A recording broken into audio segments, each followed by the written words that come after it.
اور حضرت عائشہ صدیقہ رضی اللہ تعالیٰ عنہا حضور علیہ السلام کے نام تشریف فرما رہے اور عرض کرتے ہیں حضور نے ایک سوال کرنا چاہتے ہیں.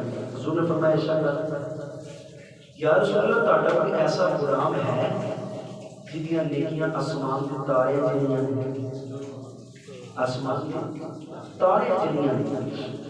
حضرت عائشہ عقیدہ سی کہ حضور کو ہر چیز کا علم ہے. حضور نے فرمایا ہاں عائشہ میرے کو غلام ہے جہدیاں نیکیاں آسمان دے تارے جنیاں. کو سارے سبحان اللہ. حضرت عائشہ حضور علیہ السلام دی بارگاہ میں عرض کرتے ہیں سونیا تہاڈا کوئی غلام ہے وے جہدیاں نیکیاں آسمان دے تارے جنیاں نے. میرے آقا علیہ السلام فرماتے ہیں ہاں عائشہ میرے کو غلام ہے وے جہدیاں نیکیاں آسمان دے تارے جنیاں نے. حضرت عائشہ عرض کرتے ہیں سونیا کون ہے؟ فرمایا میرا عمر. فرمایا عائشہ میرا عمر ہے.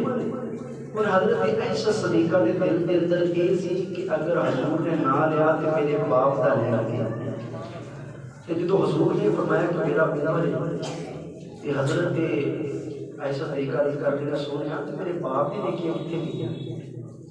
اگر وہ آسمان کی نیکیاں آسمان کے تارے کی نیکیاں عمر دیا حضور مسکرا کے فرمایا عائشہ وہ عمر دی زندگی دی نیکیاں جڑیاں نے وہ ایک پاسے تے تیرے باپ دی غار والی نیکی ایک پاسے.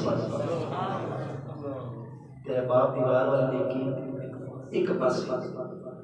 جدو حضرت عمر فاروق کو پتہ لگا نا تے ٹولدے نا صدیق اکبر دے کول آئے کہنے کہ یار دس غار دے وچ کردا کیویں آئے کردا کیویں اس غار دے وچ کہ زندگی دی نیکیاں ایک پاسے تے غار والی نیکی ایک پاسے میں دس کی کرتا رہے کہو سارے سبحان اللہ. حضرت عمر فاروق رضی اللہ عنہ صدیق اکبر دی بارگاہ وچ آ گئے کہنے لگے صدیق یار میرا دس غار دے وچ کی کردا رہیا ہے. عمر دی زندگی دے نیکیاں ایک پاسے نے تیری غار والی نیکی ایک پاسے میں میرے دس غار دے وچ کی کردا رہیا ہے. صدیق اکبر کہنے لگے میں تے ہور کچھ نہیں کردا رہیا اپنی غار اپنی گود دی ریل بنا لی وچ قرآن والا رکھ لیا چہرے دی دید کردا رہیا.